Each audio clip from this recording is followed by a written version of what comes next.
Good morning. उम्मीद है सारे लोग बेहतर होंगे और अच्छी पढ़ाई भी कर रहे होंगे। परीक्षाओं को थोड़े दिन के लिए स्थगित किया गया है। ये जानकारी, ये सूचना आप तक पहुंच चुकी है। अगर मैसेज नहीं देखे हैं तो आप मैसेज देख लीजिए। परीक्षाएं जब भी शासन प्रशासन की मंशा होगी तो पुनः करवाई जाएंगी। परीक्षाएं जब भी हों वो तो होनी तय है, लेकिन पोस्टपोन परीक्षा का मतलब नहीं है कि आप अपनी तैयारी को पोस्टपोन करें। आप अपनी तैयारी बराबर करते रहिए।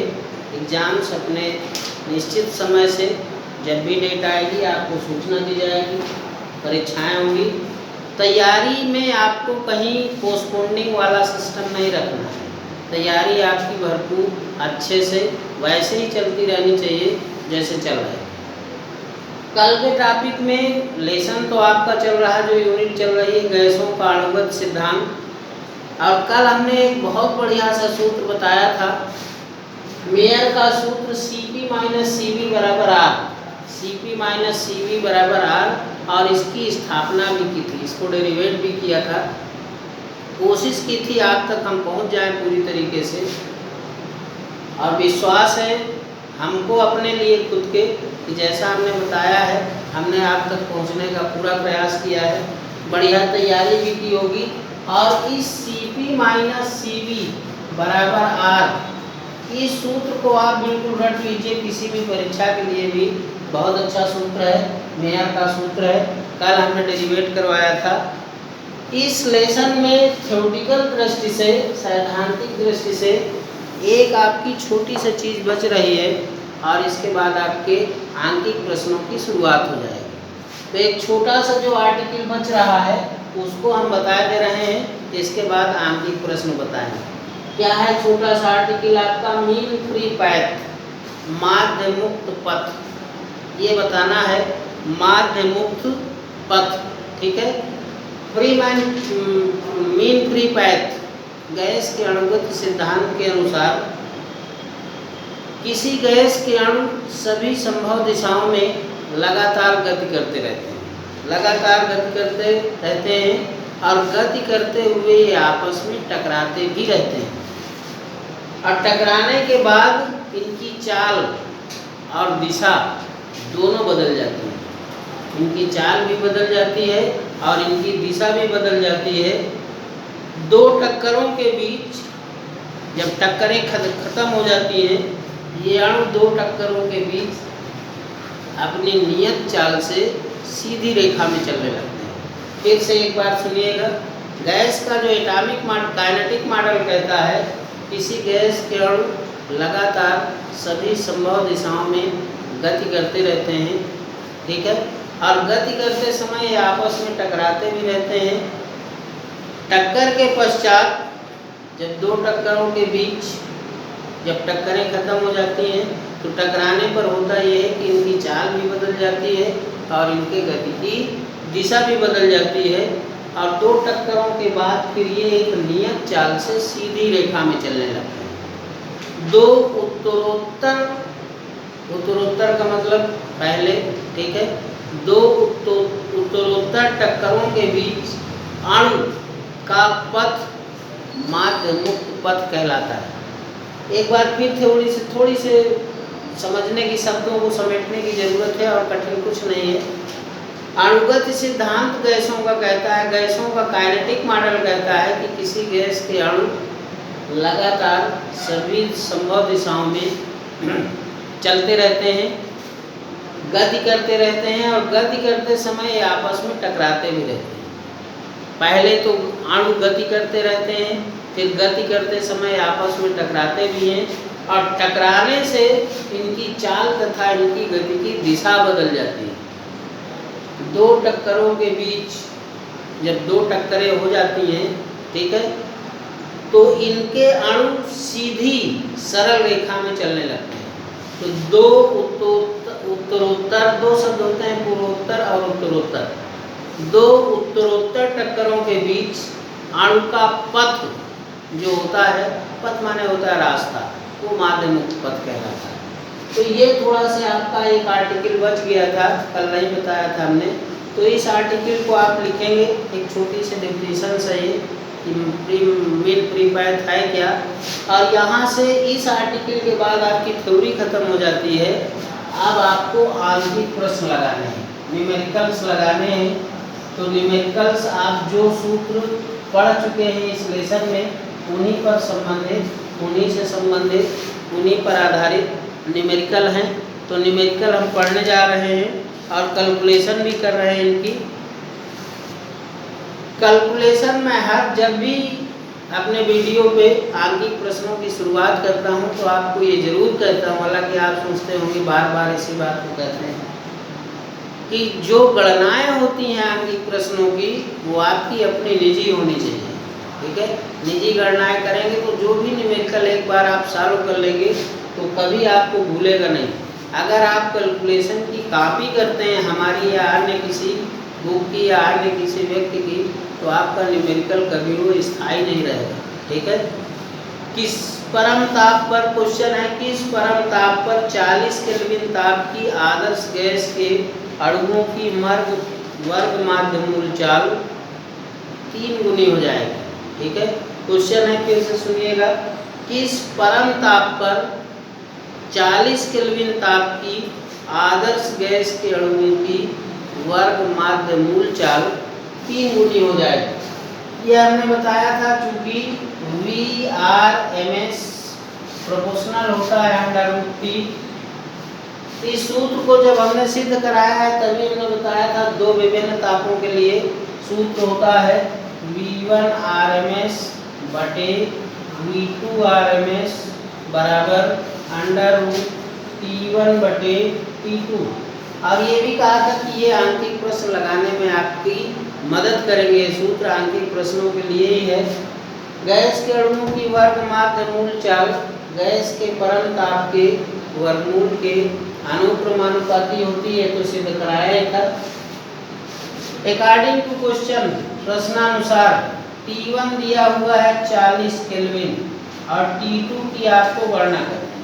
ठीक है, और V2RMS दिया है, ये 3 गुनी हो जाएगी V1RMS की, V1RMS की।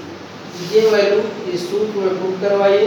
ठीक है, कैलकुलेशन कीजिए, आपका उत्तर आपके सामने होगा। देखिए, V1RMS को ऐसे ही लिख दिया और V2RMS को लिख दिया 3 V1RMS √T1 है 40 और T2 है ये। ठीक है, V1RMS कट गया 1/3 √40 बटे T2, दोनों पक्षों का वर्ग कर दीजिए तो ये हो जाएगा 1/9, इधर का रूट खत्म हो जाएगा T2।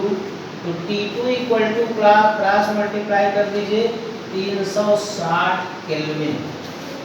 कितना उत्तर आपका हल होके आया? 360 केल्विन। ठीक है, ये T2 है। अगर डिग्री सेंटीग्रेड में बदलना चाहते हैं इसको तो इससे आप 273 घटा दीजिए, 273 घटा दीजिए तो आपका उत्तर डिग्री सेंटीग्रेड में भी मिल जाए। ये क्वेश्चन परीक्षा की दृष्टि से बहुत अच्छा है, पेपर्स में बहुत आया करता है। ठीक है, बहुत आया देखा जाता है, हालांकि होता है एक ही अंक का है। अंक कुछ भी हो, क्वेश्चन आपका सही होना चाहिए, इस बात की महत्ता होती है। अंक क्वेश्चन कै नंबर का आया है इसकी बहुत इंपॉर्टेंस नहीं होती।